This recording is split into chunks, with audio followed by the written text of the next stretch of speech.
Eh bien, merci à vous d'être venus. Je pense que vous vous attendez à certains commentaires que vous ne trouverez pas dans la grande presse. Je ne vous surprendrai pas en vous disant que je ne suis pas Charlie.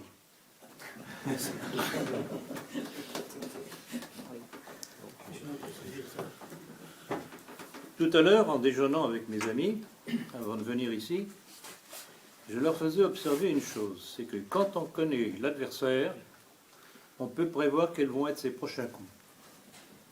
Et c'est pour ça que le titre de cette conférence qui vous a fait venir aujourd'hui, le mondialisme messianique et son utilisation de l'islam, je l'ai conçu il y a environ un mois et demi. Donc on était bien loin des derniers événements. Et c'est ça qui est intéressant, c'est qu'il faut connaître l'adversaire pour pouvoir ses coups, s'en prémunir si on peut, et surtout pouvoir expliquer ce qu'il y a derrière l'apparence des choses. Bon, alors, je vais commencer par la conférence telle qu'elle était bâtie avant les événements, et puis ensuite on reviendra au cœur du problème de ces derniers jours.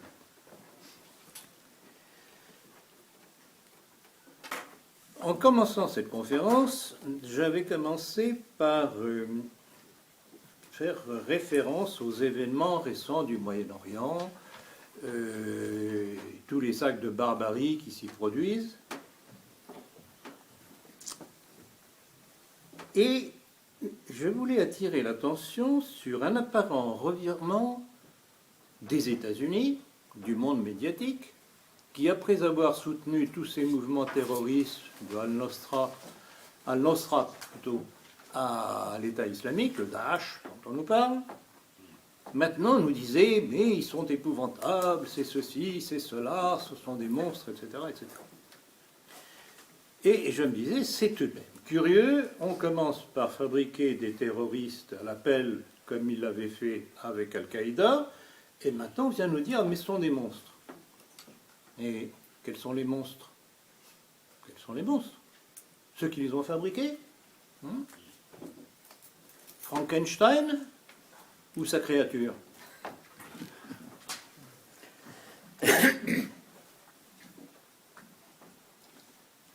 Ainsi, au-delà d'un islam fanatique instrumentalisé par le monde occidental, sioniste, c'est la main qui dirige cela qui nous intéresse. Le reste, c'est un épiphénomène, une présentation frauduleuse que l'on cherche à nous faire croire. Et une première question se pose. Si l'islam est aussi criminogène qu'il apparaît, d'après ce que l'on dit, d'après les faits que l'on porte à notre connaissance, pourquoi est-ce que nos gouvernements successifs, qu'ils soient libéraux ou socialo-marxistes, continuent à nous imposer une immigration croissante? Ça va être cohérent quand même. Si cette population est criminogène, il faut couper les pompes aspirantes. Il faut arrêter l'immigration. Or non. Non seulement du temps de Sarkozy, ça a pris une ampleur invraisemblable avec plus de 200 000 immigrés par an, mais dernièrement, on sait que, et c'est l'ambassadeur de France en Algérie qui s'en félicitait, on en était à 300 000 de visas accordés. Alors vous voyez cette duplicité de nos gouvernants.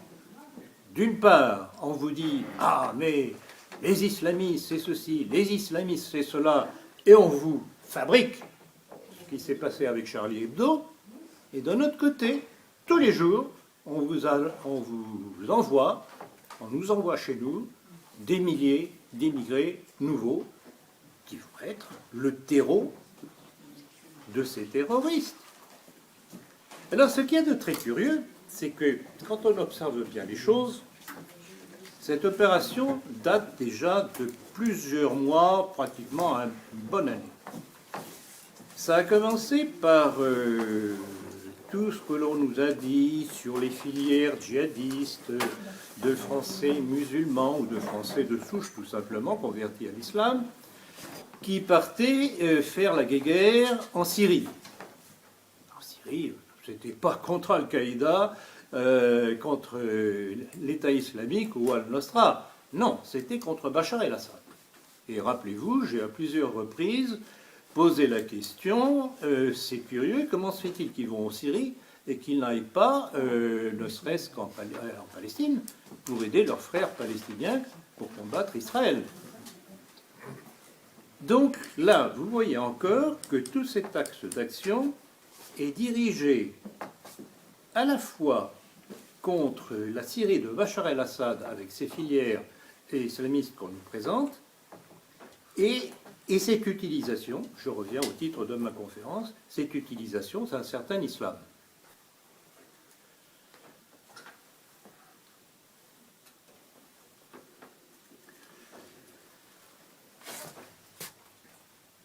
Alors, bon, il faut peut-être revenir un petit peu en arrière aussi. On comprend que depuis la décolonisation gaullienne et l'appauvrissement dramatique des ex-territoires de l'Empire français, les populations dans les pays se sont considérablement appauvries, cherchent à venir en France, l'affreux colonisateur, pour survivre.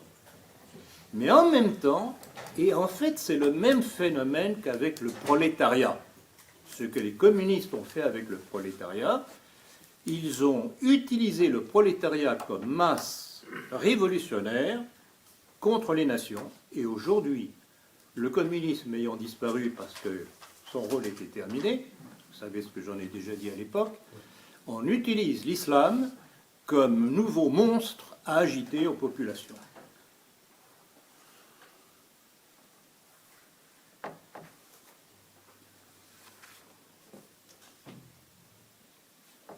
Je vous ferai observer, une boule de source par rapport à ce que je viens de dire, c'est que les deux individus qui ont le plus poussé à l'aggravation de l'immigration sont messieurs Nicolas Sarkozy, juif par sa mère, et petit-fils d'un grand rabbin de Salonique qui a été un des premiers sionistes. Le deuxième, Manuel Valls, déjà quand il était ministre de l'Intérieur, et ça se poursuit maintenant avec le Premier ministre. Les deux ont donc les mêmes origines, et on voit donc comment le judaïsme se sert de ces pions pour nous envahir, pour nous détruire, mais en même temps, et je reviens sur ce point, on dirait que pris de panique, ils se disent « Ah oui, mais d'accord, on les fait venir, bon, ils vont probablement nous aider à détruire le christianisme et les traditions de la France chrétienne, mais en même temps, ils deviennent un danger pour nous. Alors, que faire pour retourner l'opinion publique ? » Et vous avez l'affaire, entre autres, de Charlie Hebdo. Mais c'est fabuleux, cette démarche intellectuelle. C'est... Je ne sais pas comment qualifier ça. Mais j'espère que vous comprenez la contradiction dans leur démarche. D'un côté, on pousse l'immigration, puis brusquement, on se dit « Ah oui, mais cette population devient antisémite, ça va être dangereux pour nous. » D'où la progression de l'Aliyah. Vous savez ce que c'est que l'Aliyah? C'est le retour des Juifs en Israël. Encore faut-il qu'ils passent le test ADN pour être admis. Donc, vous voyez cette perversité. Ils sont pris entre deux feux, entre leur besoin, leur désir de détruire la France chrétienne, ce qu'elle représente dans le monde de par son histoire, et la peur qui commence à s'installer devant le monstre qu'ils ont créé.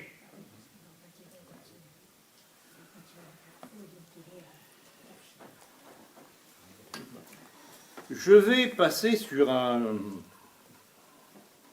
élément que je voulais traiter un petit peu, je y ferai simplement un petit peu allusion,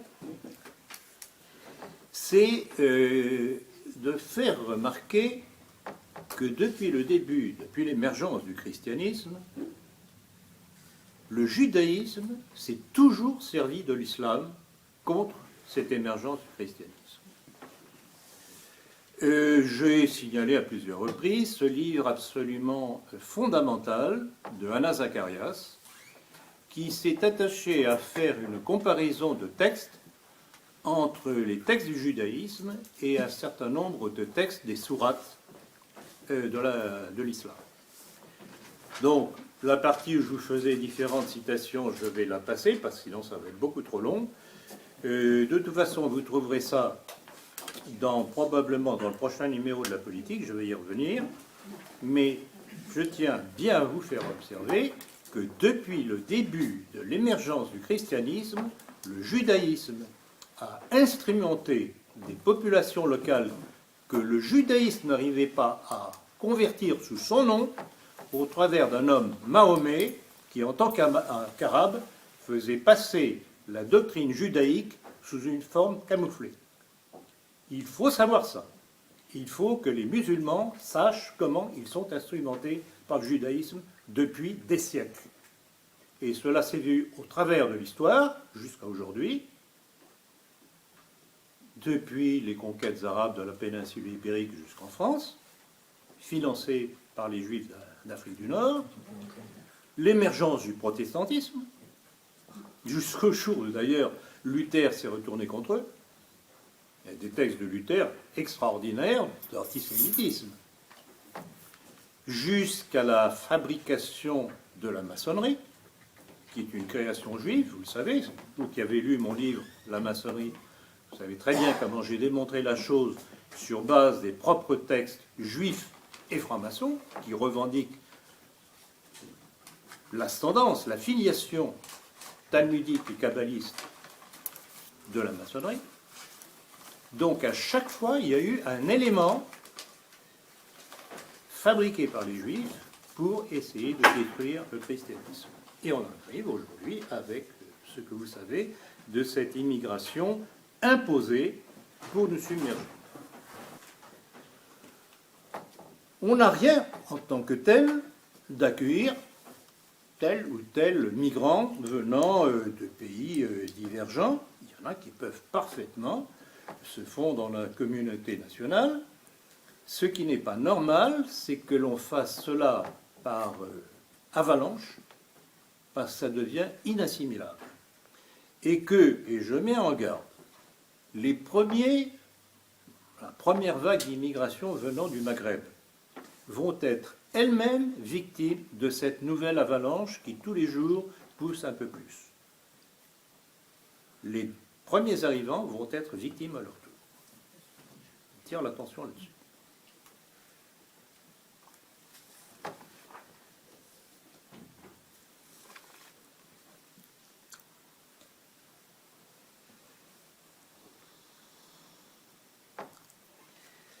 Je vais citer un texte que j'ai trouvé dans Rivarol dernièrement, d'un garçon qui écrit régulièrement d'ailleurs dans Rivarol, qui s'appelle Jean-Michel Vernochet.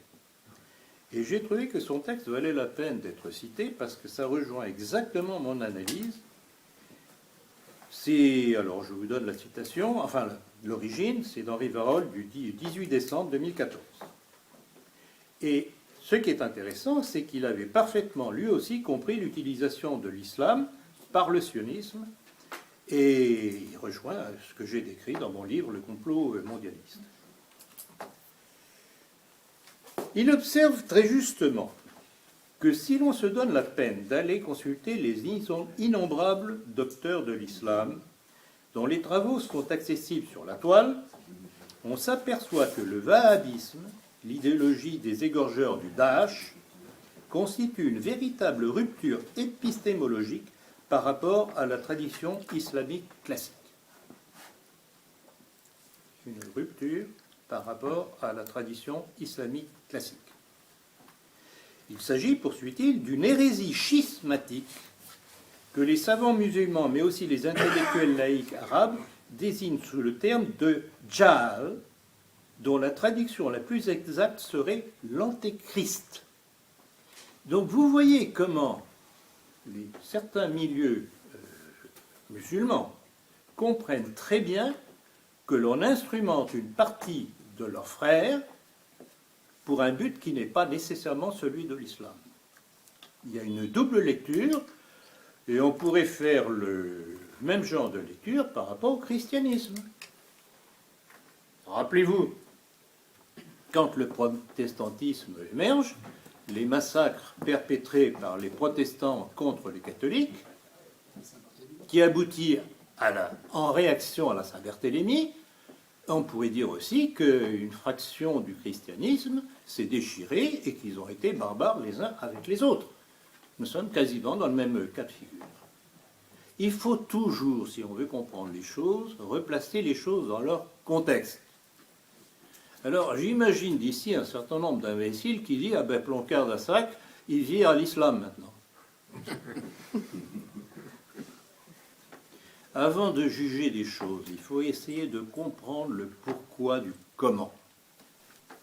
Et comprendre pourquoi certains clans, certaines tendances peuvent être instrumentalisées dans un but donné qui ne correspond évidemment pas du tout à ce que nous défendons. Donc c'est pour ça que ce texte de Vernochet m'intéresse, parce qu'il va très justement pointer du doigt la démarche qui est faite par le judaïsme pour utiliser une partie de l'islam contre nous. Et il dit « L'islam est à l'évidence multiple, à commencer par ses différentes interprétations jurisprudentielles de la loi coranique, dans laquelle se trouve, il est vrai, le pire comme le meilleur. » On peut en dire autant du christianisme. On peut en dire autant du christianisme. Ce que je rappelle justement de ce qui s'est passé entre les protestants et les catholiques de l'époque. Je vous rappellerai aussi que certains catholiques ont poussé à l'assassinat d'Henri IV par Ravaillac, sous prétexte que ce n'était qu'un protestant converti. Est-ce qu'on doit s'en féliciter ? Alors il ne faut pas se draper dans nos convictions sans faire un petit peu d'autocritique aussi.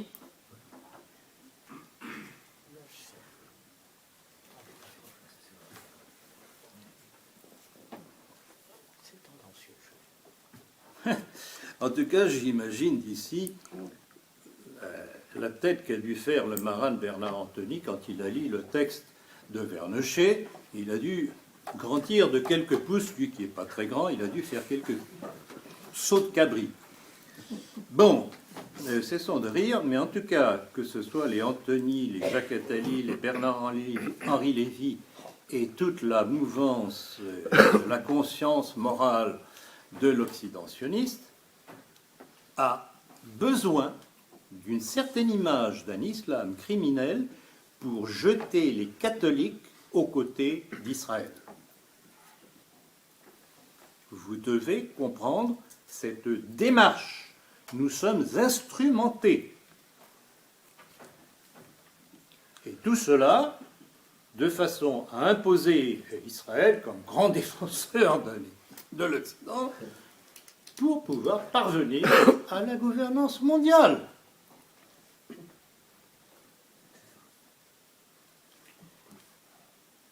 Si je vous dis ces choses-là qui de prime abord peuvent peut-être surprendre ou choquer certains, c'est que quand on examine un petit peu certaines figures de l'islam, du monde arabo-musulman, il y a tout de même un certain nombre de figures que nous avons pu soutenir ou que nous soutenons encore, et je vais vous donner quelques exemples.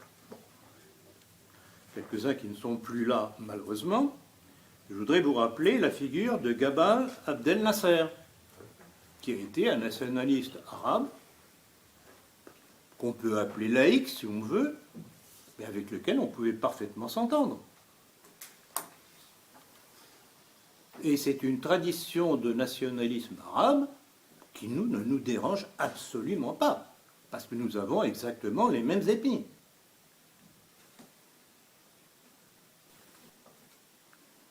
Le malheureux Saddam Hussein. Qui était Saddam Hussein? Un bon musulman, curieusement d'obédience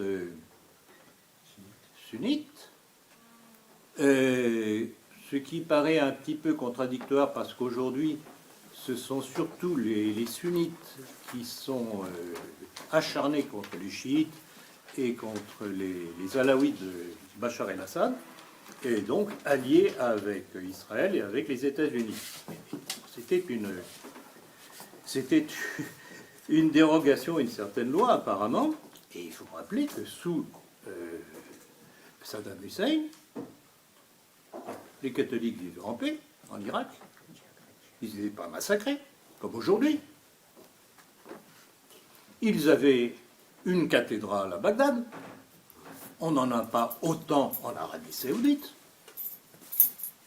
Et le Premier ministre, son Premier ministre, était un catholique, Tareq Aziz, qui, comme Saddam Hussein, a été exécuté par les Américains.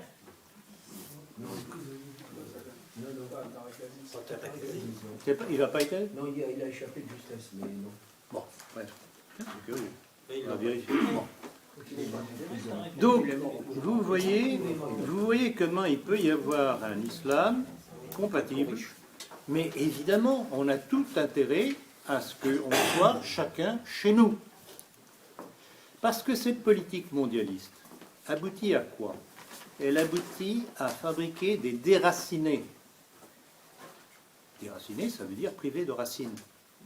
Et je me rappelle, notamment lors de conférences ici, vous savez que périodiquement, il y a quelques jeunes maghrébins qui viennent, et à une de ces occasions, l'un d'entre eux m'avait dit, mais nous, on est où dans tout ça?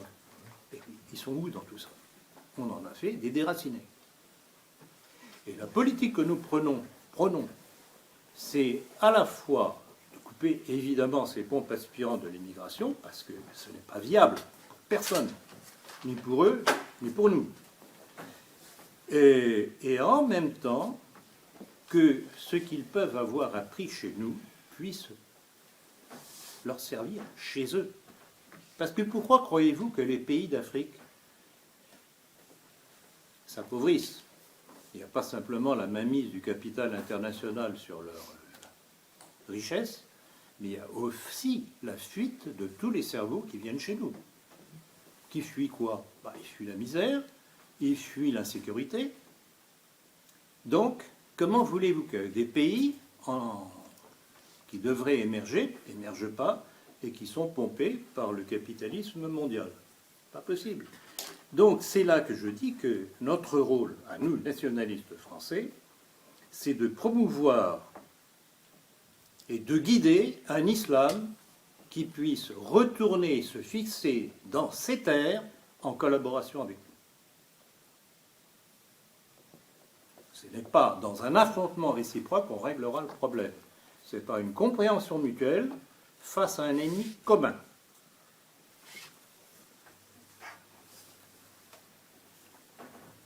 Et alors, le plus beau, si je vous tiens ce discours, je ne suis pas le seul à l'avoir tenu, et probablement, un de ceux qui a tenu ça, probablement de façon beaucoup plus pertinente et directe que moi, était le vice-ministre de la culture iranien. Ça, j'en ai parlé déjà à plusieurs reprises. Parce que c'est vraiment démonstratif de la compréhension d'un certain islam de ce qui se passe aujourd'hui. Et je vais citer une fois de plus ce qu'il disait. Ça a été repris, et c'est le seul endroit où je l'ai vu à l'époque. C'était dans le quotidien Le Soir de Bruxelles, le 5 février 1992. Et il avait fait état de sa déclaration qui proposait au Vatican une alliance pour lutter contre l'athéisme, avec cet attendu, en instaurant le nouvel ordre mondial, les forces de l'arrogance mondialiste agissent avec détermination pour éliminer la mentalité religieuse. Donc cet homme qui est musulman, arabe musulman, avait compris le rôle du mondialisme qui nous détruisait tous, eux comme arabes et musulmans, et nous comme chrétienté, d'où son appel au Vatican. Je n'ai jamais connu d'ailleurs la réponse du Vatican. Donc voilà, je crois que quand les uns et les autres, on a ciblé le danger, qui est le nouvel ordre mondial et le mondialisme, et aux ordres du sionisme international, en vue de la gouvernance mondiale, on pourrait faire beaucoup de travail ensemble et surtout se prémunir de cette gouvernance mondiale qui n'est autre qu'une dictature mondiale en perspective.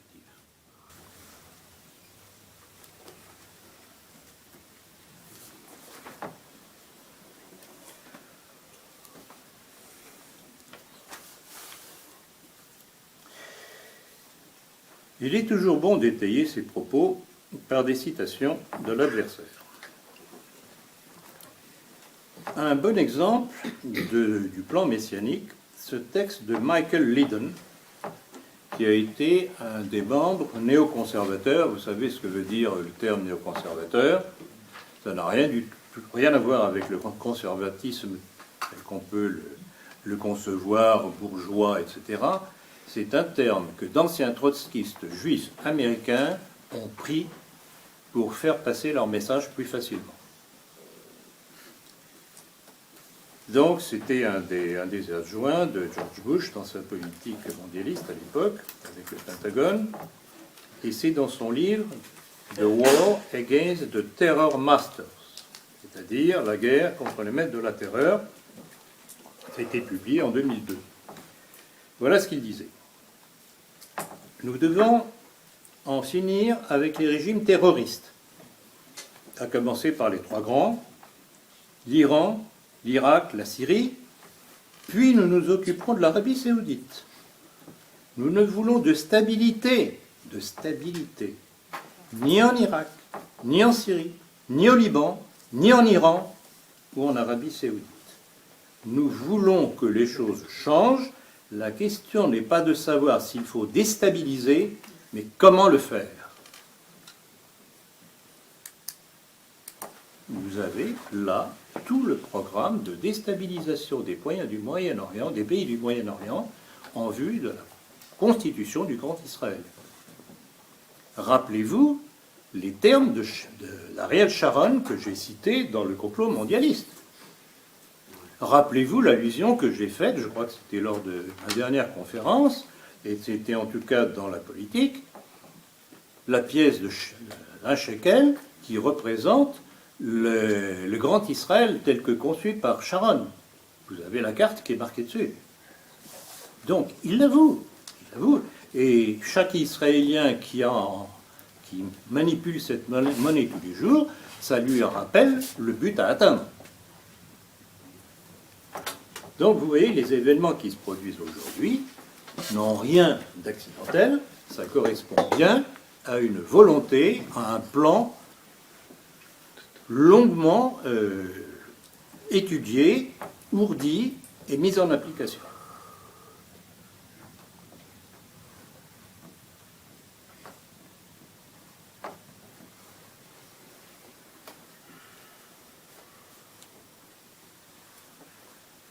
Alors, je voudrais tout de même revenir sur le titre de ce texte, « La guerre contre les maîtres de la terreur ». Il n'y a pas quelque chose qui vous surprend un petit peu, qui vous choque? Parce qu'en fait, qui instaure la terreur? Sinon les États-Unis à Israël. Quand Israël bombarde les populations civiles au Liban, à l'été 2006, ou dernièrement la bande de Gaza à plusieurs reprises, extermine hommes, femmes et enfants indistinctement, c'est pas de la terreur, ça? Quand les États-Unis bombardaient les villes de Dresde aux bombes au phosphore à plusieurs vagues successives pour être bien sûr que personne parmi les civils, c'était une ville refuge en plus de ça. C'est pas de la terreur, ça? Les bombes sur Nagasaki et Hiroshima, sur des populations civiles encore, c'était pas de la terreur, ça? Et ils viennent nous dire qu'ils se battent contre le terrorisme. Je ne sais pas si un jour on aura la chance de les pendre haut et court. C'est mon vœu le plus profond.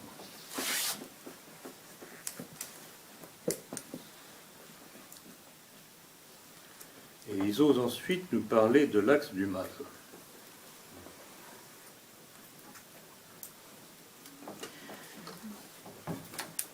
Rappelez-vous le 11 septembre 2001, la forgerie que l'on nous a faite à l'époque. Et vous allez voir la similitude avec les événements de ces derniers jours. Il n'avait rien vu venir. Et pourtant, dans les minutes qui suivaient, on lui disait « Ah, mais c'est un tel et un tel, on a retrouvé leur passeport. » Le problème, c'est qu'en principe, si c'était eux qui l'avaient fait, qui avaient détourné les avions, etc., ben, ils étaient partis en fumée avec les avions. Alors, l'histoire des tours qui s'écroulent, je vais peut-être revenir là-dessus pour ceux qui ne sont pas encore habitués aux révélations que je fais régulièrement dans mes textes et dans mes conférences. On sait aujourd'hui, par des spécialistes de l'urbanisme, architectes de formation, que quand on veut faire tomber un bâtiment droit sans qu'il bascule à droite ou à gauche, devant ou derrière, on mine les fondations. Et c'est pourquoi que ces deux tours que l'on a vus, il y a deux éléments à apprécier. L'impact des avions que l'on nous a montré, mais la chute à la verticale s'effondrant comme un château de cartes, directement, tout droit, tout droit, tout droit. Donc ça ne peut avoir été fait, disent les spécialistes, et vous pouvez aller sur Internet, vous trouverez leurs témoignages. Ça ne peut avoir été fait que par le minage de... Donc là encore, ça a été le point de départ de toute cette campagne de diabolisation qui a permis d'enclencher la guerre contre l'Afghanistan, puis la guerre contre l'Irak, et tout ce qui va suivre après. Ça n'a été qu'un début. Et je voudrais citer, ou je vais le faire de mémoire, parce que malheureusement je suis obligé de le dire à plusieurs reprises, donc ça finit par rentrer. Rappelez-vous le texte de c'était un service de renseignement de l'armée américaine qui, dans le Washington Times du 10 septembre 2001, disait, je vous le cite à peu près de mémoire, le Mossad israélien a la faisabilité de fabriquer des attentats comme si c'était des membres de groupements islamiques. Et on retrouvait la même chose un peu plus tard dans un texte de Francesco Cossica, qui était à l'époque le premier ministre italien. C'était à la suite de toutes les affaires Gladio. Ça vous dit quelque chose? Si ça vous dit pas quelque chose, vous avez ça dans le complot mondialiste, qui a été déjà la première vague de toutes les provocations faites, toujours dans le même but de créer un choc émotionnel en frappant des populations civiles, femmes et enfants. On a un texte dans lequel ils disent qu'il faut que ce soit les femmes et les enfants qui soient frappés. Ils ont besoin de choc émotionnel pour faire avancer leur pion. Donc, après le 11 septembre, on va aller de façon encore plus flagrante vers de nouvelles provocations.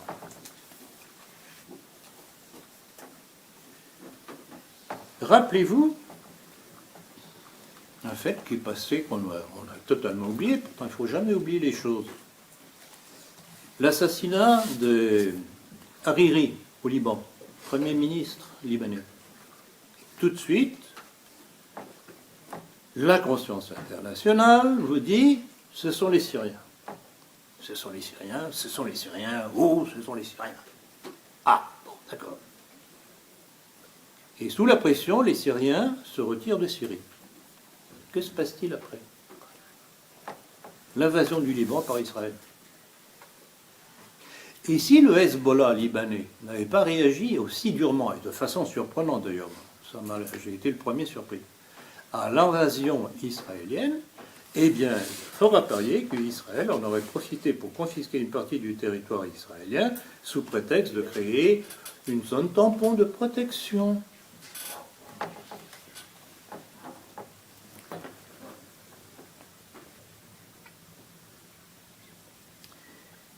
Donc vous voyez, à chaque fois, il y a une provocation, un assassinat, dont on essaye de faire porter la responsabilité à quelqu'un que l'on veut éliminer du théâtre des opérations, ce qui a permis à Israël de déclencher son offensive de l'été 2006.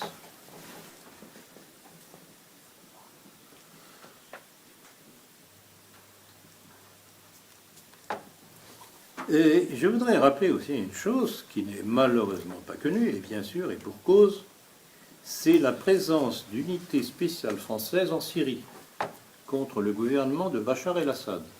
Et je ne sais pas, ceux qui lisent la politique peut-être s'en souviennent, mais on avait signalé sur base de documents que nous avons que 8 militaires français avaient été faits prisonniers par les troupes de Bachar el-Assad il y a environ 1 an et demi. Ça, on ne vous en parle pas. On le trouve parfois dans certaines informations trouvées sur Internet, c'est comme ça qu'on l'a trouvé d'ailleurs, qui viennent souvent d'ailleurs d'une presse musulmane locale, qui eux évidemment n'ont aucune raison de passer ça sous silence. Et puis toujours dans cette démarche, on vous a monté le personnage l'affreux dictateur de Kadhafi. Et puis après, que s'est-il passé? Eh bien, on a fait la peau à Kadhafi. Et qui a fait la peau à Kadhafi? Ah, mais c'est curieux, c'est toujours le clan juif. Sarkozy, Bernard-Henri Lévy, Cameron, même origine. Et bien entendu, bon, il n'est pas lui, enfin pas à ma connaissance, Barack Obama. C'est comme ça que petit à petit, tous les éléments qui les dérangent, on les met de côté et on déstabilise leur pays. Parce que regardez ce qu'est devenu la Libye aujourd'hui. Et il n'y a pas que la Libye.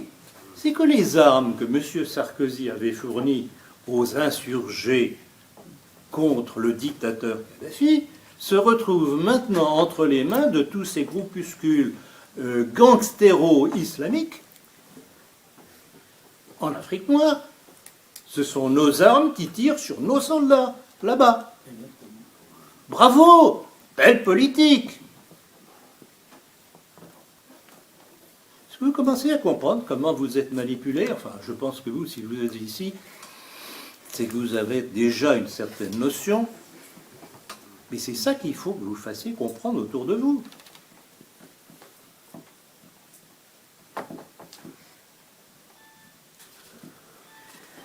Et tout ça, évidemment, n'arrive pas par hasard. On sait qu'il y a de grands stratèges qui ont annoncé ce qu'ils voulaient faire. Mais je voudrais vous rappeler à votre bon souvenir, la doctrine de Henry Kissinger et de Zbigniew Brzezinski dans le grand échiquier. Alors, il y a une chose, évidemment, qui a modifié la donne, c'est la disparition de l'URSS. L'URSS a été très pratique pendant longtemps comme grand épouvantail pour pousser les nations européennes, entre autres, dans les bras des États-Unis. Disparaît l'URSS parce que fondamentalement l'Occident capitaliste avait besoin de s'ouvrir de nouveaux marchés en s'ouvrant le monde de l'Est. Donc il fallait que l'URSS disparaisse. Bon, et une fois que l'URSS et le communisme en principe avaient disparu, il fallait se créer tout de même un autre épouvantail pour faire marcher les gens. Et alors c'est très curieux parce que la nouvelle version de la tactique de Brzezinski s'est inspirée, je vous le donne en mille, de l'islamologue britannique, juif et sioniste Bernard Lewis. Vous pouvez trouver ça sur Internet aussi. Et que préconisait-il? Il préconisait une stratégie islamique dans la zone d'influence russe allant de la Turquie à l'Afghanistan, proposant de balkaniser le Moyen-Orient musulman pour créer de mini-États pétroliers plus faciles à contrôler que les États souverains. Donc vous voyez à quoi sert la tactique de déstabilisation. Faire supprimer les nations constituées, nations arabo-musulmanes constituées, pour pouvoir fabriquer de petits Zululand, si vous voulez, sur lesquels, alors bien entendu, bien choisis en fonction de leur richesse pétrolière ou minière, sur lesquels le mondialisme peut avoir la main et en tirer les profits escomptés. Mais est-ce que vous ne trouvez pas une certaine similitude avec ce qui se passe maintenant, aujourd'hui en Europe, avec la volonté de fragmentation de nos nations, sous prétexte de régionalisation, bien sûr. Et encore un texte, que vous rappelez le dessin de ces gens-là, celui que j'ai cité déjà à plusieurs reprises, que vous retrouvez dans le complot mondialiste, de Félix Rohatyn, ancien ambassadeur des États-Unis en France, mais aussi et surtout ancien directeur de la Banque Lazare et de la French American Business Council. C'était dans le Wall Street Journal du 7 mai 1989. Voilà ce qu'il disait. Il est temps de penser à l'Europe de façon nouvelle, non plus comme une collection d'États-nations, mais comme une constellation de cités dynamiques et de régions qui doivent être nos clientes.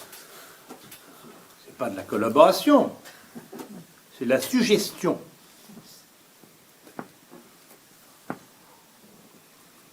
Et de même, rappelez-vous, lors de la guerre contre la Serbie, encore une entreprise de déstabilisation-fragmentation. Ce que disait le général Wesley Clark, alias Kahn, commandant des opérations. Il n'y a plus de place dans l'Europe moderne pour des États ethniquement purs. C'est une idée du XIXe siècle et nous préparons la transition vers le XXIe où nous aurons affaire à des États pluriethniques.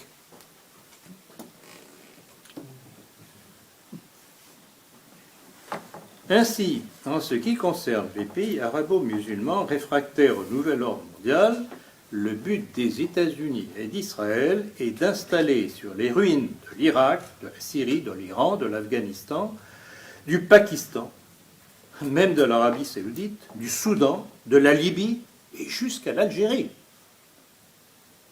de micro-califats islamiques sous tutelle américaine. C'est là le plan. Et c'est ça qui explique l'appui apporté par les Américains et par Israël à Al-Nosra et au califat de l'État islamique.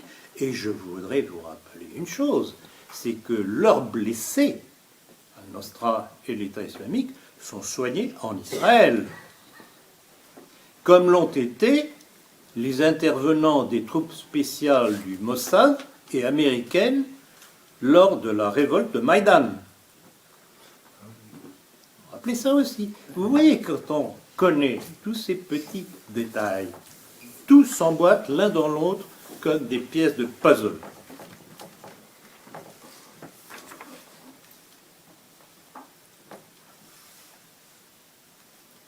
Je vais revenir sur une chose dont j'ai déjà traité, mais la situation l'impose que je le fasse.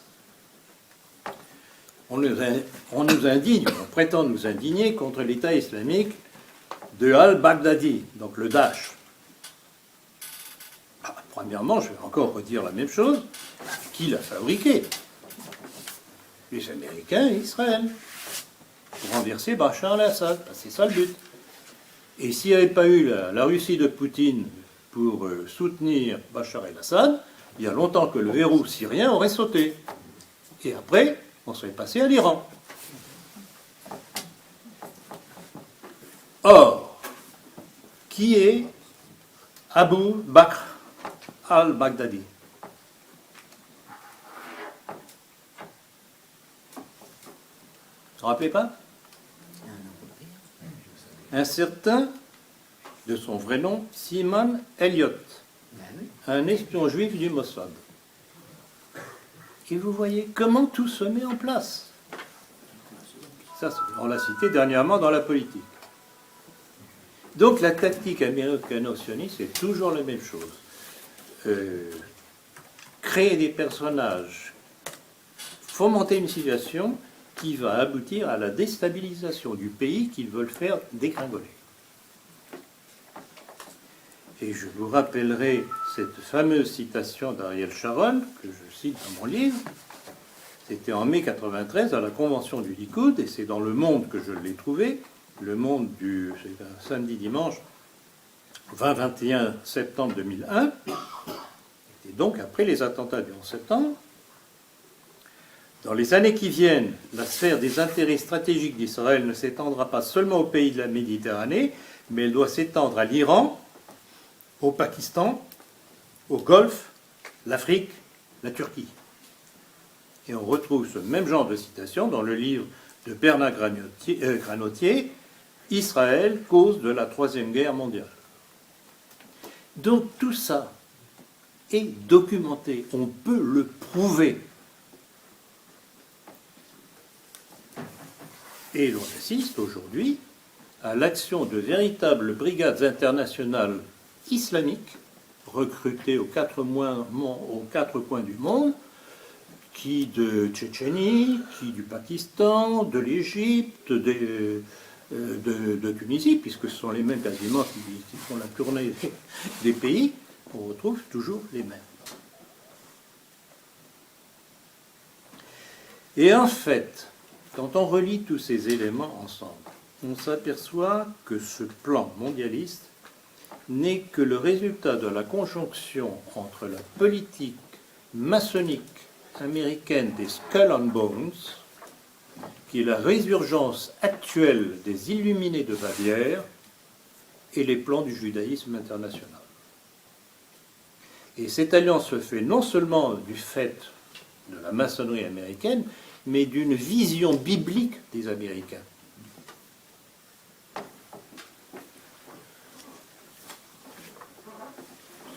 Et alors, revenons-en à la situation actuelle en France.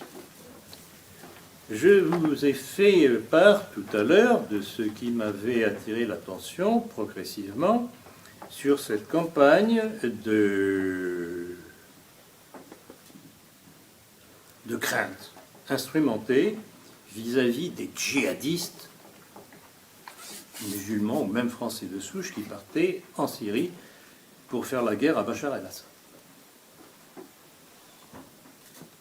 Et puis, que s'est-il passé? Il y a eu deux livres qui se sont succédés, dont un d'un certain Éric Zemmour et l'autre de Houellebecq.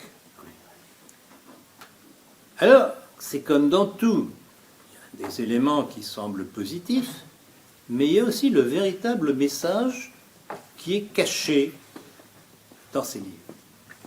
Alors, essayons d'analyser. On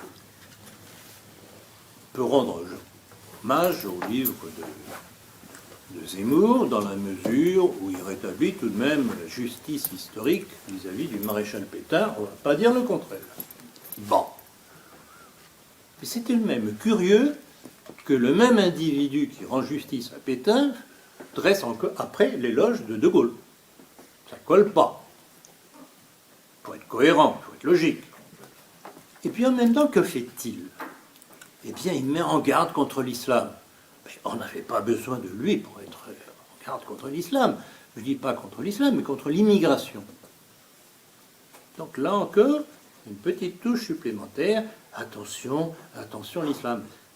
Bon, mais d'accord. Mais pourquoi est-ce qu'il ne reproche pas à nos hommes politiques et aux forces qui sont derrière de mener cette politique?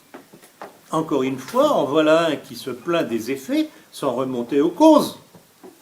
À quoi ça sert? Il masque une partie de la chose. Pourquoi? Et Houellebecq, que fait-il? C'est la même chose. En plus de ça, il fait paniquer les Français avec la probable apparition un jour d'un président de la République musulman. Ah bon? Il préfère un président de la République juif comme on l'a eu? Vous n'avez pas un petit peu l'impression qu'on se fiche de vous?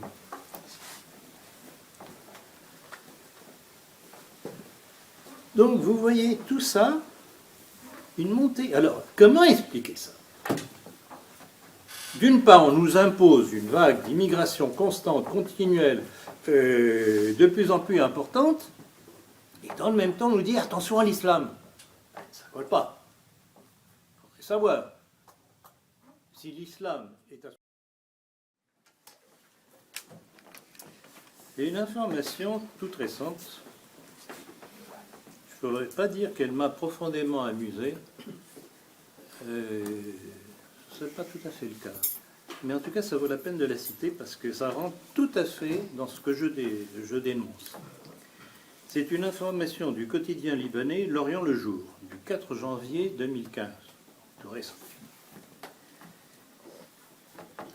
Ce texte démontre de façon vraiment flagrante la duplicité de la tactique juive du ralliement des catholiques à leur thèse, à leur but. Je dois d'ailleurs tout de même relever que l'Église latine donc, du Proche-Orient s'est élevée contre cette tentative de récupération. Alors, je vais vous citer le texte. En vous faisant remarquer tout de même que cette proposition israélienne aux catholiques intervient au moment où, sans cesse, les rabbins, les instances officielles juives crachent sur le christianisme, etc., etc. Je peux vous faire des dessins. Alors voilà ce que disait ce texte que reprenait donc le quotidien libanais L'Orient le Jour. Israël cultive sa minorité arabe chrétienne pour la convertir à sa cause face aux musulmans. Cette offensive de charme s'est récemment cristallisée par les appels à la conscription volontaire lancés pour la première fois par l'armée auprès des jeunes arabes chrétiens, révélé le quotidien libanais. Réfléchissez bien à cette information. Ça veut dire quoi? Toujours la même chose, utiliser le monde chrétien pour les besoins du judaïsme. Et je vois d'ici la tête de certains juifs se frottant les mains. Quelle jouissance de faire battre les chrétiens contre les Palestiniens. Donc vous voyez, tout ça rentre dans la même logique, dans le même plan, dans la même volonté d'utiliser l'Occident dit chrétien pour les besoins du judaïsme international.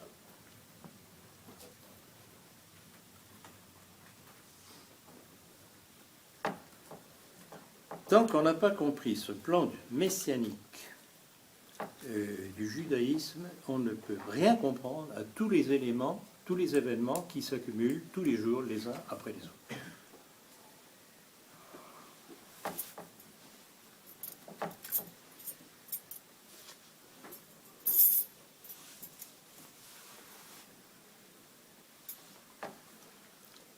On nous a interpellés dernièrement avec les images de ces malheureux entassés comme du bétail dans les bateaux abandonnés en pleine mer, sans équipage. C'est vraiment l'industrialisation de l'utilisation de ces malheureux qui fuient la terreur dans leur pays. On leur fait payer des sommes astronomiques, on les entasse dans des cargos, achetés à vil prix dans des pays tels que le Libéria ou Dieu sait quoi, et puis ils voguent la galère, c'est le cas de le dire. Mais vous vous rendez pas compte dans quelle sous-humanité nous sommes aujourd'hui? Ce que l'on arrive à faire aux gens, pour pas du gain, mais au-delà de cela. Ces malheureux qui fuient, hommes, femmes, vieillards et enfants, pourquoi fuient-ils? Ils fuient une situation qui a été faite par qui? Toujours la même chose. Par qui? Et les mêmes qui ont créé cette situation viennent aujourd'hui nous faire pleurer sur ces malheureux victimes de leur politique.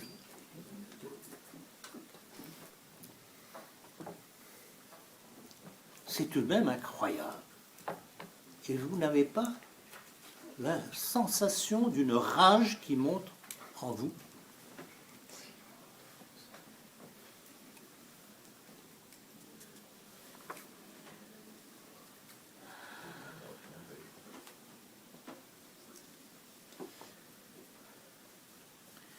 Et vous comprenez l'importance du rappel de cette citation de ce vice-ministre iranien de la culture qui appelait à l'union entre un certain islam et le Vatican pour se prémunir de cette politique de terreur, de cette politique de barbare.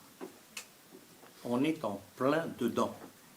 Il faut que les uns et les autres le comprennent. Nos communautés le comprennent. Bon, je pense que j'ai suffisamment donné d'éléments pour comprendre le pourquoi de la situation que nous vivons. Je vais faire une petite parenthèse en fonction, évidemment, des derniers événements. Quand on apprend l'attentat contre Charlie Hebdo, un certain nombre d'informations vont se succéder dans la presse. Premièrement, on vous dit, c'est un commando de 2 hommes, puis on vous dit 3 hommes, je n'en sais rien, masqués, cagoulés, porteurs de gilets pare-balles, armés de kalachnikov,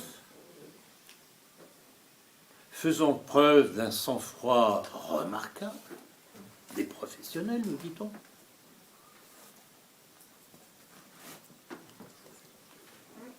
Ils montent à l'étage où avait lieu la réunion, ils liquident tous les individus qui y étaient, et ils repartent calmement. On les voit, lors des séquences que l'on nous a montrées à la télévision, repartir calmement, sans hâte, effectivement, plein de sang-froid. Et à partir de ce moment-là, ce qui semblait être crédible commence à délirer. Parce qu'on nous apprend une chose, c'est que tout de suite on a découvert qui ils étaient, parce qu'on avait trouvé leur carte d'identité dans leur voiture. Ah bon? Ah bon? D'accord. Non mais vous foutez-moi ou quoi? Question. Quand vous montez dans votre voiture, elle est dans votre boîte à gants ou dans le pare-soleil, etc., non? Si vous voulez vous faire faucher la voiture avec votre carte d'identité et être cambriolé après chez vous, oui. Non mais, alors, il y a un petit problème quand même. Des professionnels, froids, méticuleux, s'enfuyant calmement, sans panique, et qui paniquent à tel point brusquement dans leur voiture qu'ils perdent leur carte d'identité. Ça ne vous rappelle pas la légende du 11 septembre? Ils n'avaient rien vu venir, et dans les minutes qui suivaient, on vous disait c'est eux. Et puis après, alors là, c'est le délire qui s'installe, l'hystérie organisée, que vous avez pu voir. On nous dit ils sont en cavale du côté de Reims, on boucle Reims, et puis c'était plus tout à fait Reims, c'était autre chose encore. Et puis il y a différentes versions que j'ai contrôlées avec mes collaborateurs. On nous dit il y a eu ensuite la tuerie dans le supermarché Halal.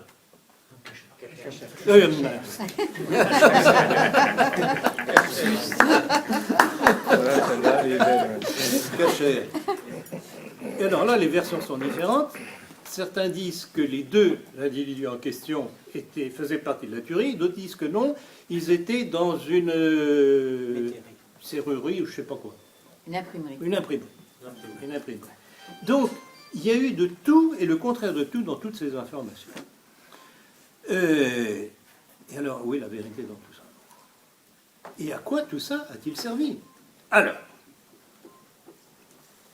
la bonne vieille formule, à qui sert le crime? Dans toute enquête policière, c'est la question qu'il faut se poser. Il y a 2 questions à se poser. C'est à qui profite le crime et chercher la femme. Bon, là, apparemment, il n'y avait pas de femme. Bon, vraiment, bien qu'on ne puisse jurer de rien. Si, il y en a une quand même.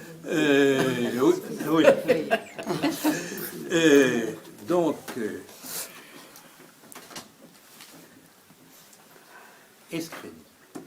Est-ce crédible? À qui profite le crime? Alors, pour quelques suppositions, la puissance islamique, oui, pourquoi pas? Après tout, ces journaleux de Charlie Hebdo ont suffisamment crachoté sur leur prophète, on pourrait le comprendre. Oui, pourquoi pas, c'est possible.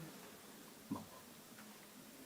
Enfin, ils ont tout de même mis un certain temps avant de réagir, parce que depuis la fatwa faite il y a tout de même quelques bonnes années, ils ont mis un certain temps pour se décider. Et puis ça sert à qui?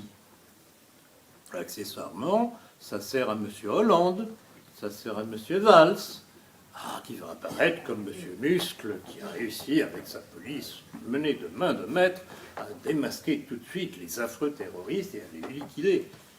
Et liquider? Ah oui, c'est embêtant ça, parce que dans une enquête policière avec un criminel, en général, la police s'attache à prendre le supposé coupable vivant pour essayer de le faire parler, savoir le pourquoi du comment de ce qu'il a fait, s'il a eu des appuis, ou ceci ou cela. Non, c'est curieux parce qu'à chaque fois, de l'affaire du 11 septembre à l'affaire Mera, Ou Oswald. ou Oswald, on liquide, exactement, on liquide le témoin, ou le coupable désigné. Donc, pas d'enquête, pas de procès, pas de témoignage géant, pas de délégation gênante. Donc vous voyez comment tout ça se mêle curieusement et donne un curieux éclairage à toute cette affaire. Et puis, à qui cela pouvait-il servir encore? Je vous donne en mille.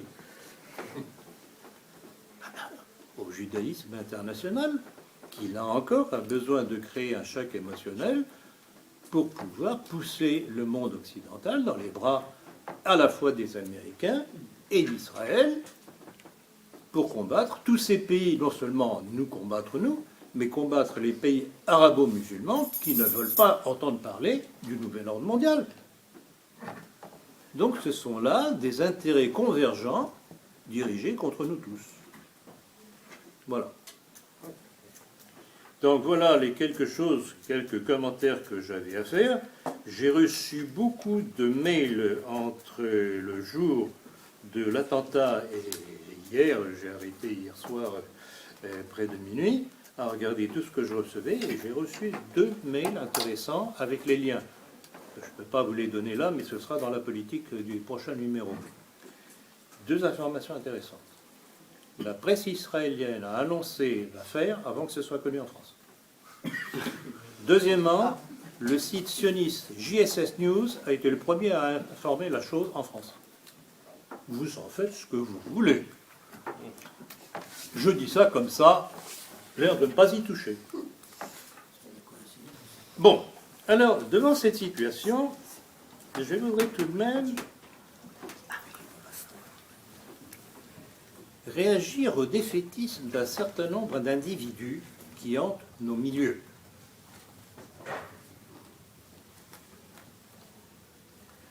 Vous savez que j'ai mis en garde à plusieurs reprises envers Pierre Hilard du fait de ces attaques que je trouve absolument incroyables, injustifiées vis-à-vis de Vladimir Poutine, qui est évidemment pas un petit saint, mais qui essaye de préserver son pays, comme nombreux pays arabes d'ailleurs, de ce nouvel ordre mondial qu'on veut lui imposer. Donc les attaques répétées de Hilard sont vraiment très, très, très, très curieuses. Mais à cela se mêle une autre notion qu'il lance dans le milieu, qui s'appelle le survivialisme. Qu'est-ce que c'est que ça? Eh bien, c'est tout simplement, c'est dans l'entretien qu'il a passé à Égalité-Réconciliation, et donc avec Alain Soral, dans lequel il dit que il faut, vu la situation, se réfugier, je cite, dans un endroit secret, isolé, avec moult provisions et des armes. Et des armes. Mais pourquoi ils ne les utilisent pas maintenant? Et est-ce que ça ne vous rappelle pas, tout au moins plus ancien, la même thèse qui circulait au moment de mai 68? J'ai connu des gens qui avaient acheté des petites ruines dans des coins perdus des Alpes où ils comptaient aller se réfugier en attendant que les choses se passent. Le problème, les choses ne se passent pas si on ne se bat pas. Alors, vous voyez, ça ne va pas. Alors, est-ce que c'est de la bêtise, de la lâcheté intrinsèque, ou bien est-ce que ce que j'appelle, c'est un compagnon de route du mondialisme, désarmer l'opposition en disant, de toute façon, rien à faire. Eh bien, c'est exactement ce que fait un autre individu, Jean Raspail. Jean Raspail, du camp des Saints, exactement, qui a une nouvelle vogue aujourd'hui, du fait de l'immigration qui arrive par tombereau entier. Et je l'ai épinglé dans le dernier numéro de La Politique, Trahison des clercs, parce que, et ce n'est pas récent sa déclaration,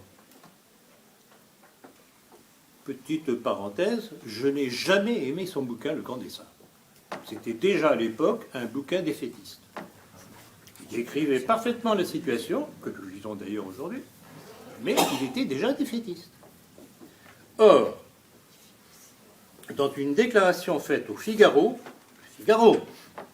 du 17 juin 2004, voilà ce qu'il disait. « Je n'ai pas grand-chose à ajouter, sinon que je crois que les carottes sont cuites, car je suis persuadé que notre destin de Français est scellé, parce que la situation est irréversible. » Merci. Comment voulez-vous vous battre avec des individus pareils? C'est donc une véritable entreprise de démoralisation que certains entreprennent aujourd'hui. Il n'y a plus rien à faire, vous n'avez qu'à vous coucher. Êtes-vous prêt à vous coucher?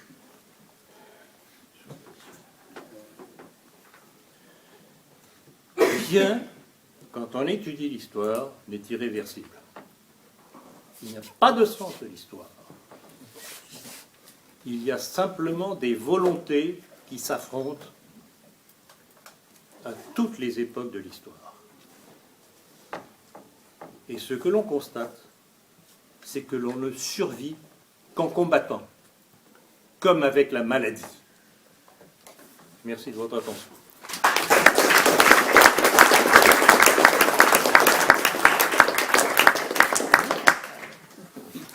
Ah, peut-être pour compléter, je voudrais vous montrer un petit peu la presse, vous avez dû voir ça certainement aussi, mais enfin, j'ai trouvé que l'énumération de... Ça tourne toujours là? Bien sûr. Alors, voilà, bon, Le Figaro. La France submergée par l'émotion. Pleurez, bonne dame. Le 11 septembre français. Ah, ils ne savent pas si bien dire, mais c'est pas dans le même sens. Le Monde, les week-ends.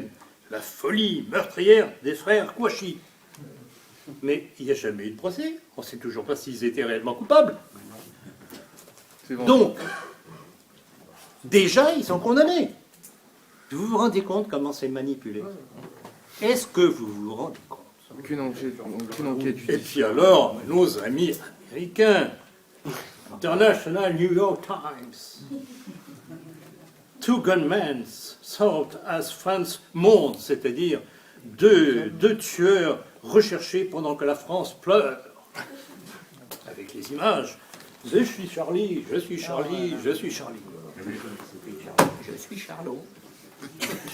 Alors, vous savez, vous ne savez pas, j'espère que vous allez tout de même défiler dimanche avec tous ces braves gens.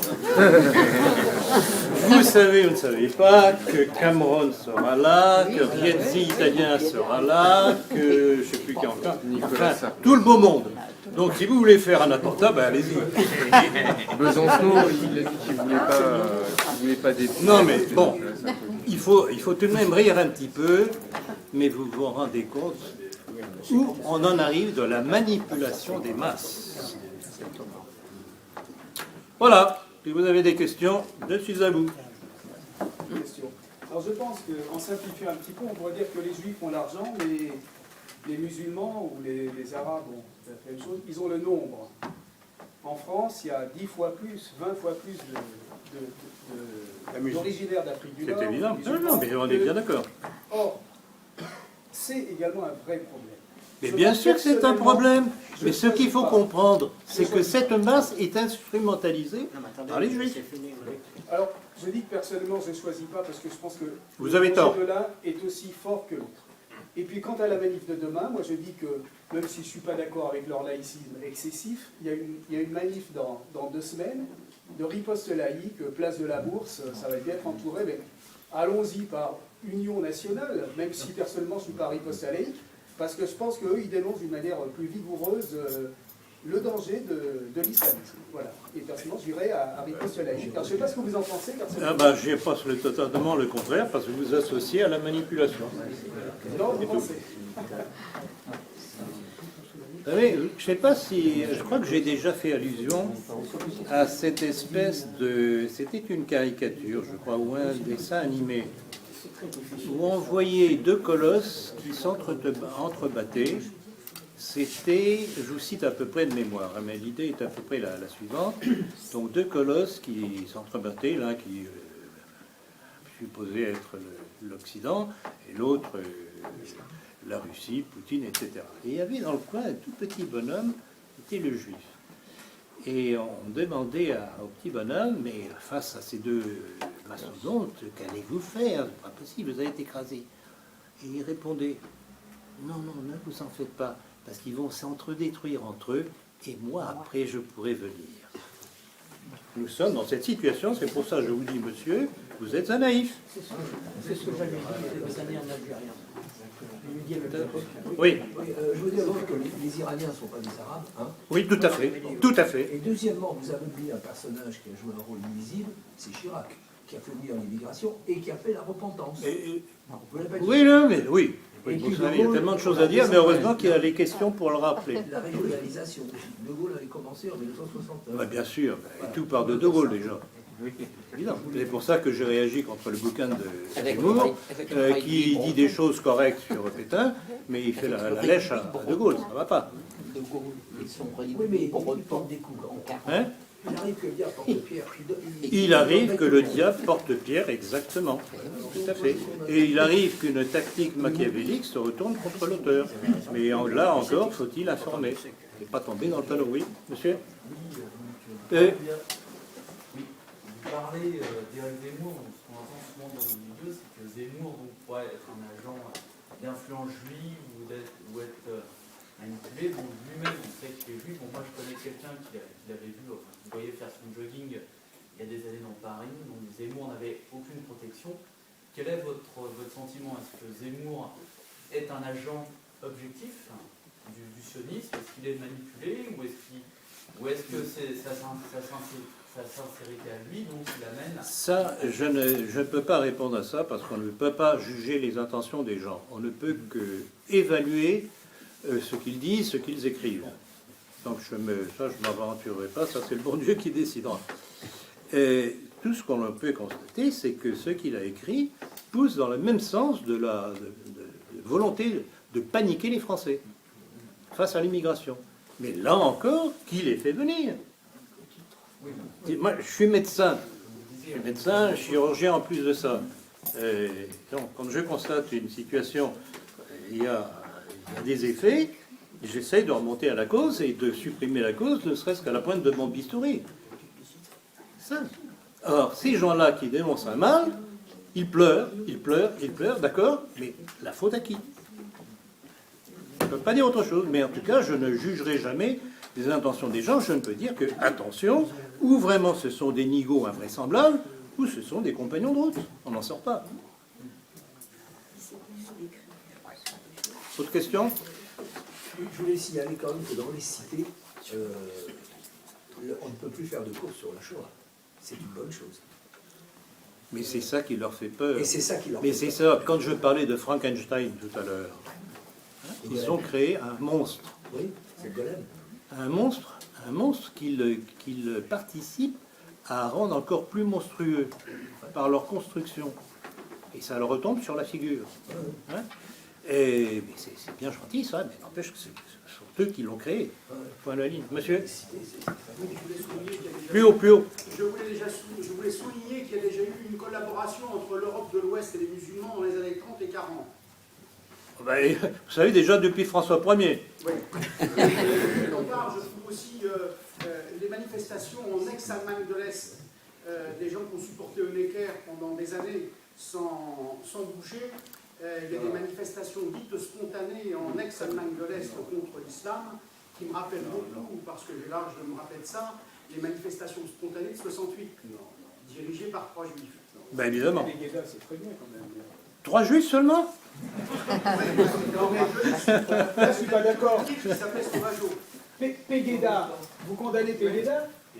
Pegida, le mouvement en Allemagne, je pense que c'est très positif. Donc, quelle est votre position sur Mais les écoutez, manifestations alors, en Allemagne? une chose tout de même qui est flagrante, là encore, et vous me surprenez, disons, conférence après conférence. Parce qu'on n'est pas du tout sur la même ligne, visiblement. Bon, ceci dit, discutons calmement. Quelle est la caractéristique de tous les mouvements dits nationaux en Europe?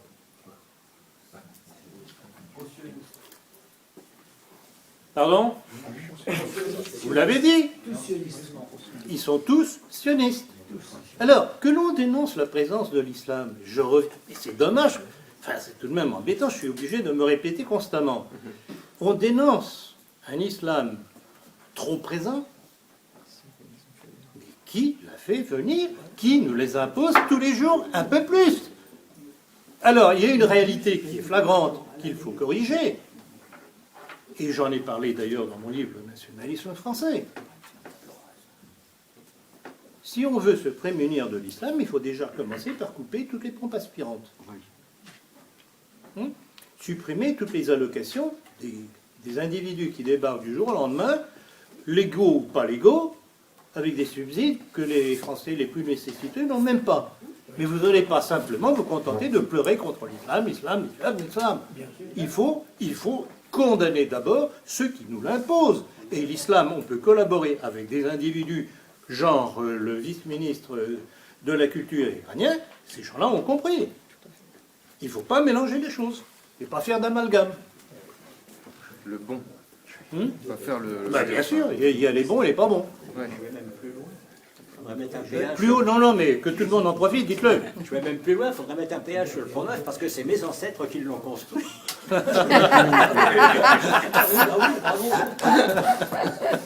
Quoi, non? C'est la sueur de mes ancêtres. Autre question? Groupe Doré est passionniste. Comment? Groupe Doré, c'est le seul qui soit passionniste aujourd'hui. Et joli. Oui, ce qui m'embête, c'est qu'ils font tout de même un petit peu de la provocation avec de l'hitlérisme qui n'est pas... De moins en moins. Voilà. Ah bon, bref. Je voudrais quand même répondre sur le problème du sionisme. Personnellement, ma position vis-à-vis du sionisme est la suivante. En théorie, j'approuve le sionisme parce qu'un peuple, une terre, ce que dit Pierre Vial, et je suis d'accord avec lui. Alors, ses positions, c'est un autre problème. Il est païen, je ne suis pas païen moi-même. Bon, il dit un terre, une peuple, il a raison. Ça vaut pour les juifs, en théorie. Ensuite, moi, je ne défends pas l'État d'Israël, contrairement à ce que vous pensez. J'admets la création de l'État d'Israël parce que je pense que ça restaurerait une injustice. Je pense également que, en tant que chrétien, dans la Bible, qui n'est pas le livre des protestants, mais également des catholiques et de tous les chrétiens, il est prédit un retour d'Israël à sa terre. C'est dans les prophéties. Je pense que ça peut tout à fait se défendre, ce n'est pas une interprétation tirée par les choses. Alors moi, si Dieu veut que les Juifs retrouvent la terre comme c'est prophétisé dans l'Ancien Testament, je n'ai pas à m'y opposer personnellement. Et je sais fort bien que les Juifs ne sont pas des chrétiens, je ne soutiens pas l'État d'Israël, je sais qu'il est anti-chrétien et que les Juifs ne sont pas des chrétiens, je ne défends pas les Juifs. Je dis simplement que je n'ai pas à m'opposer au retour des Juifs en Israël si c'est ce qu'a voulu Dieu. Dans les prophéties. Ça d'abord, il faudrait le démontrer, hein, parce qu'il y a l'Ancien Testament et il y a le Nouveau Testament. Oui, mais vous savez que le Nouveau est préfacé dans l'Ancien. Il n'y a pas opposition entre le Nouveau, sans ça l'Église aurait rejeté. Mais si, ah non, alors là je suis d'accord. Parce que s'il n'y a pas opposition, pourquoi y a-t-il un Nouveau Testament? Non, mais il y a un nouveau, mais l'Église reconnaît l'Ancien. Elle lit l'Ancien. Dans tous les dimanches, on lit des passages de l'Ancien. Oui, mais attention à une chose, c'est qu'on ne parle pas de la même Église. Non, mais dans toutes les C'est l'Église moderniste. Non, pas du tout. Ésaïe, le livre d'Ésaïe, il ça prophétise se sur comprend pas. Jésus. Donc, Bon, c'est alors, ça. je vais vous surprendre. Je suis pour l'État d'Israël, moi aussi. Ah ben alors, on est Attendez. Pour une raison très simple, c'est que si on veut se débarrasser de certains, moi je les veux.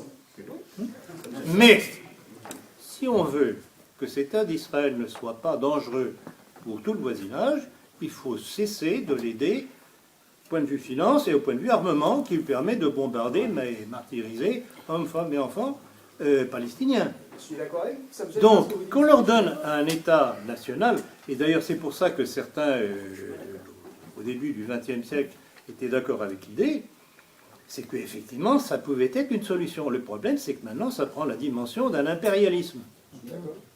Bon, si on est d'accord, tout va pour le mieux dans le meilleur des mondes.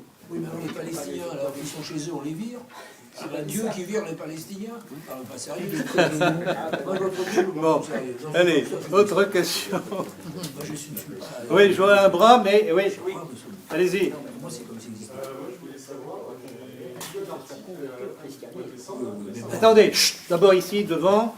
Oui. Je voulais savoir ce que vous en pensez, si vous l'avez vu passer aussi, un article qui expliquait que Israël tremblerait, entre guillemets, et donc parlait par rapport à l'Ukraine, comme quoi il y aurait un projet de foyer. Tout à fait, je connais. Retour. Voilà, Tout à par fait. rapport à l'Empire Khazar et une sorte de- Alors, l'Empire Khazar, c'est encore une autre tarte à la crème. Ça. Mais ce serait, voilà, Parce qu'il n'y a plus de juifs, il n'y a plus que des Khazars. Ah, comme c'est curieux. Hein, il n'y a pas de formation, puisqu'il n'y a pas de complot. Il n'y a pas de juifs, il n'y a que des Khazars. Ben, tout va très bien, madame la marquise. Alors, Non, mais je connais l'histoire, je sais. Or, ce serait effectivement plausible. Parce que, vu les auteurs de la révolution de Maïdan, avec une très forte majorité juive, il faut tout de même se rappeler que Yulia Tymoshenko, qui a été présidente de l'Ukraine, est une juive lituanienne. Donc vous voyez, ça ne date pas d'aujourd'hui. Donc c'est effectivement une possibilité, ce qui voudrait dire un État juif à la porte de la Russie. Et ça, Poutine, à mon avis, n'en a pas du tout envie. Et par contre, c'est à ça que poussent les États-Unis, évidemment. Bah, si ça se fait, c'est sa condamnation à mort. Hein. Le prochain coup tordu C'est évident. qu'ils envisagent, avez-vous une idée? Mais la poursuite de ce genre de manipulation, Oui. d'ici quelque temps, une semaine, un mois, un an, un truc peut-être encore plus effroyable, je ne sais pas moi. Un attentat à Notre-Dame de Paris, comme ça tous les catholiques se jetteront dans les bras d'Israël. Ouais, un truc dans le club. Ça ira de provocation en provocation. Repousser les élections, peut-être? Il y a plus de touristes chinois et russes que de Repousser les élections, c'est une idée intéressante, parce qu'effectivement, les élections, ils risquent de prendre une fameuse culotte, ce qui ne veut pas dire que nous, ça va nous profiter, parce que les autres, ça ne vaut pas mieux. C'est même pire, parce que c'est fait plus en catimini. Oui. C'est pas une mauvaise idée, ça, repousser les élections.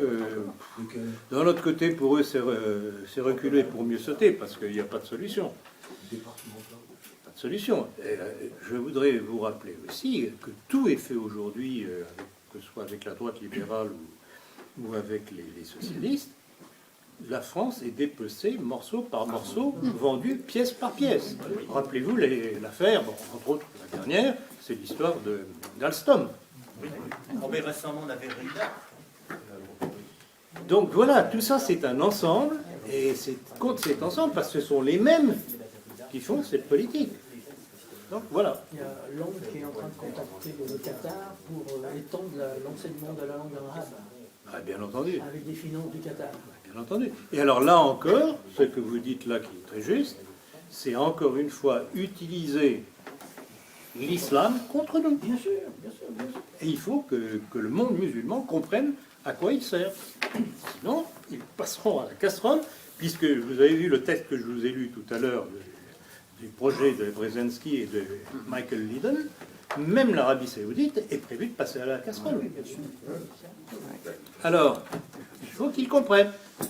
Hein, sinon, s'entretuer les uns les autres. Bon, ils seront plus nombreux et ils finiront par gagner, mais leur tour viendra. Ah oui, oui.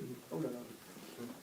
Et vous avez pas vu une vidéo sur Internet de l'ancien directeur de la police du Donetsk, qui a été arrêté par des mercenaires. Oui, ça me dit quelque chose. Et ils l'ont tenu les bras derrière, égorgé, mais avec lenteur. Donc il souffre. Et sa femme était à 2 mètres, assistée à l'égorgement. Ça me dit quelque chose, mais je n'ai pas le texte. Et c'était des mercenaires. Vous avez ça? Et bien sûr, quand je vous disais tout à l'heure que tous ces mercenaires, parce que c'est le terme justement, qui tournent de pays en pays pour déstabiliser, ce sont les mêmes, ce sont des brigades internationales. Les Femen, c'est un petit peu une brigade internationale. Bien entendu. Le Daesh, tout ça, ce sont des... L'affaire Platon, pareil, en 1944. La même chose. Tout à fait. Exécuté par d'anciens rouges espagnols. Platon. Au niveau atrocité, ils avaient des imagination. Tout à fait. Écartelés entre des tracteurs. Avec des chevaux, avec des Tout à fait. Vous ne pensez pas que ces derniers événements, là, Charlie Hebdo, c'est un petit peu un rappel à l'ordre des États-Unis qui met le haut là sur une Europe où tout va, de toute façon, tout va dans le caniveau. Parce que la Grèce veut sortir de la zone euro. François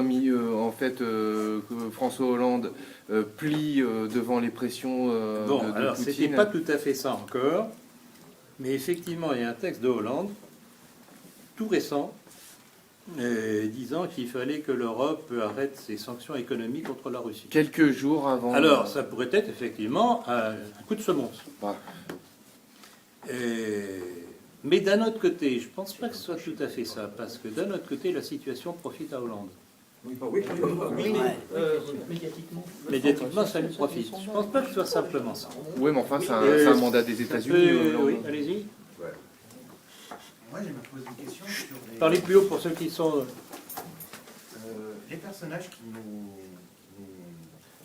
Piero San Giorgio, Michel Drac, qui parlent sur un blackout qui pourrait amener donc cette confrontation, le choc civilisationnel. Est-ce qu'il faut se méfier d'eux alors? Parce qu'ils sont là, vous savez, ce qu'il y a de terrible, quand on analyse les déclarations des uns et des autres, c'est que parfois il y a des éléments positifs, tout à fait valables, avec lesquels on peut être d'accord. Mais d'un autre côté, il y a d'autres choses. Par exemple, prenons le cas de Jovanovic. Dans l'entretien de ce matin, j'ai répondu à une question d'internaute qui me disait « Que pensez-vous de Jovanovic ?» Alors, Jovanovic, sur le plan économique, il dit des choses qui ne sont pas sans intérêt, mais il est tout de même curieux, le personnage. Il passe son temps à cracher sur l'Église, et comme je faisais remarquer, il cracherait sur, disons, une certaine forme de l'Église moderniste, on pourrait le comprendre. C'est pas ça, c'est l'Église en tant que telle de toujours. Alors, quand en plus de ça, on apprend qu'il va réciter des kaddish à la synagogue de Toulouse, on se dit tout de même, c'est bizarre. Et qui a-t-il invité lors de son dernier entretien Qui a-t-il entretenu? Georges-Marc Benamou. Et qui est ce Georges-Marc Benamou? Je vais vous rappeler les choses. Dans sa revue qu'il avait, qui n'existe plus d'ailleurs aujourd'hui, qui s'appelait Globe, numéro 1, il avait dit ceci. Il avait dit ceci. Tout ce qui est terroir, béret, bourré, bignou, bref, franchouillard et cocardier, nous est étrangers, voire odieux. Non, c'est Bernard-Henri Lévy qui a dit ça. Non, Bernard-Henri Lévy, il y a une autre phrase. C'est Benamou. C'est Benamou. Il y a une autre phrase encore de Benamou. Ben dans le complot mondialiste, je cite, il y a toute une liste justement de gentils petits juifs avec le commentaire sur la France et les catholiques. Donc voilà, alors, oui, poser la question, oui, mais un tel, et un tel, et un tel, oui, il y a des éléments qui peuvent être positifs, mais l'important, c'est la globalité, la cohérence du discours. Parmi les suites possibles, il est question aux États-Unis de déclassifier le rôle de l'Arabie saoudite dans les attentats du 11 septembre. Ben, de toute façon, il n'y a jamais eu de rôle de l'Arabie saoudite dans les 11 septembre. Ben non. Ben non. C'est le Pentagone et le Mossad. Oui. Mossad, écoutez, mais rappelez-vous ce que j'ai cité tout à l'heure, si j'ai bon souvenir, ce service de l'armée américaine qui mettait en cause la veille du 11 septembre le Mossad. C'est pas l'Arabie Saoudite. Pourquoi? Vous pensez à l'Arabie Saoudite parce que Ben Laden était saoudien. Mais Ben Laden, c'est l'épouvantail qu'on agite avec la petite main qui dirige la marionnette. Jusqu'à présent, ce n'était pas la thèse officielle. Là, ils veulent mettre en avant une nouvelle Mais thèse. il se passe des choses tout de même curieuses aux États-Unis. C'est un colosse malade. Hein. C'est un colosse au pied d'argile parce qu'il y a tout de même la méfiance d'une certaine élite américaine, y compris dans l'armée américaine, vis-à-vis du pouvoir, est tout de même grandissant. J'ai cité dans le complot mondialiste nombre de gens du renseignement américain ou de l'armée américaine, ou les deux, donc renseignement de l'armée, mettant carrément en cause le gouvernement américain dans l'affaire des Kosovo. Et en plus de ça, leurs affaires raciales ne vont pas s'améliorer. Loin de s'améliorer. Et là encore, c'est tout le drame de l'immigration. Tous ces gens-là, on en a fait des déracinés qui ne sont pas à leur place, qui ne seront jamais à leur place. Il faut en être conscient et dire non, si on veut être vrai et régler les problèmes, c'est pas en se masquant les yeux, en se bouchant les oreilles. Alors le problème, évidemment, renvoyer tous les Noirs américains dans leur pays d'Afrique, c'est une autre histoire, ça. Non mais voilà. Et là encore, c'est quoi derrière? Quels ont été les négriers? Quels ont été les négriers? Et les protestants. La famille Mendès France, notamment. Mendès France, bien entendu. Bordeaux.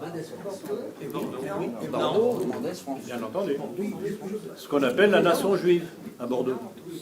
Oui, non, Bordeaux, c'est les deux. Quoi? J'entends rien. Du devenir français dans les 2 ans.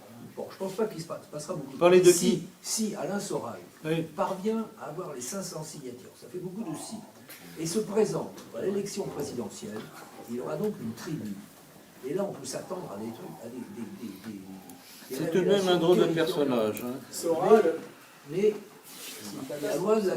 Quoi? Soral, c'est une catastrophe. Si Soral... C'est un drôle de personnage, ça. S'il est à l'élection présidentielle, il est capable de faire des déclarations révisionnistes et de faire faire remonter les problèmes. Mais c'est pas suffisant, ça, le révisionnisme, c'est un aspect du problème. C'est pas la totalité. Il faut focaliser trop là-dessus. Soral, il croit à l'intégration des immigrés, c'est sa position. Oui, moi, je suis d'accord là. Certains, mais dans l'ensemble, je ne suis pas d'accord sur la position. On peut intégrer certains, c'est évident qu'on peut intégrer certains. On peut intégrer. Mais d'abord, la nationalité française ne devrait pas être donnée automatiquement. Ça doit être un acte volontaire et ça doit être accordé en fonction du mérite de l'impétrant. Mais Soral n'est pas un nationaliste. Ça, je suis d'accord. Alors, le plus beau, c'est que Soral a sorti dernièrement, il a repris ce que je dis dans le nationalisme français, disant qu'il fallait que le catholicisme redevienne la religion tutélaire de la France. Alors, bravo, c'est très bien. Simplement oublié de citer d'où ça sortait. J'étais vexé, hein, quand même. Pas trop d'illusions sur le gaillard. Hein. On verra. Bon, fini les questions? Bon. Ah. Sur la manipulation, vous avez dit que c'était un des problèmes les plus importants actuellement. Qu'est-ce qu'on peut faire contre la manipulation? Informer. Justement, on a l'impression qu'aujourd'hui, avec ce qui vient de se passer, les gens viennent de reculer. Oui, ils font des bons en arrière. Ils font des bons en arrière à chaque fois. Alors on ils essaye font de des leur bons en ouvrir les yeux. arrière, pas tous. Écoutez, on vous a montré des manifestants, et apparemment il y en avait pas mal sur certaines places des villes de France, etc. Est-ce que vous croyez que c'est la majorité des Français? Non, c'est en pleine manipulation, c'est sûr. Mais c'est évident. Mais expliquez alors, croyez pas que vous allez être cru du premier coup, hein, du premier jet. Il faut répéter et donner des exemples historiques. Qu'est-ce que j'ai fait dans ma conférence aujourd'hui? Je vous ai fait des rappels successifs, les uns après les autres, pour vous montrer que tout ça s'intégrait dans une démarche commune, progressive, pour arriver à un certain but. De toute façon, les imbéciles, on ne les arrange jamais. Et on fait ce qu'on peut, on fait ce qu'on estime être notre devoir. Il ne faut pas partir du principe, comme un certain Raspail et compagnie, que les carottes sont cuites. Ah bon, d'accord. On arrête, oui. Plus haut. Je ne comprends pas pourquoi vous dites que l'attentat frère Hollande, ça apparaît comme un échec supplémentaire de Hollande. Le fait que lui qui est chargé de nous protéger contre les attentats en soit incapable. C'est pas faux, mais c'est pas ça qui va sauter en premier lieu dans la cervelle des gens. Ah, ils les ont eus très rapidement. C'est magnifique, quelle bonne police nous avons. Exactement. Qu'est-ce qu'on est bien protégé. Voilà, qu'est-ce qu'on est bien protégé. Une fois que c'est mort. Ouais. C'est une autre histoire. Ouais. Bon, ça va? Parlez plus fort parce que là-haut, personne... Les deux individus de mercredi, oui. Il était suivi et pisté depuis plus de 10 ans. Alors, certains vous disent que non, ils n'ont jamais été... Jamais. Il n'était plus suivi. Non, mais d'ailleurs, en plus de ça, leurs trucs sont pleins de contradictions. Leurs nouvelles sont pleines de contradictions. C'est tout un charade.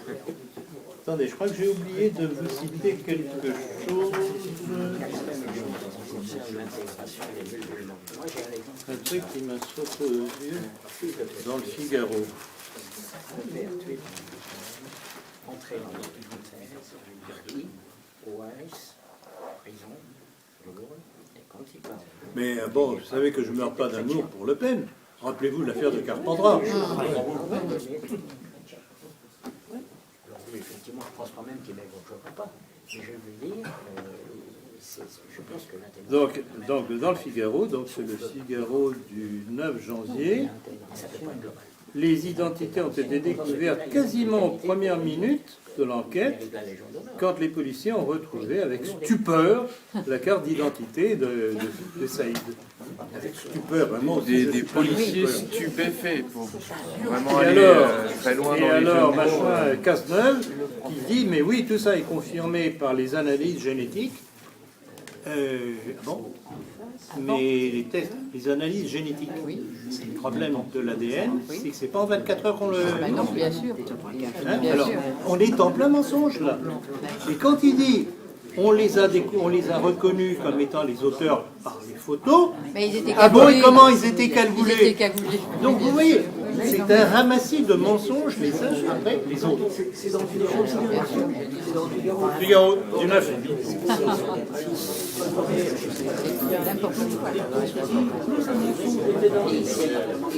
Tout à fait. Plus il est facile à faire passer.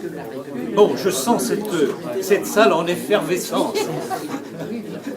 Bon, alors, on arrête là. Voilà. Merci.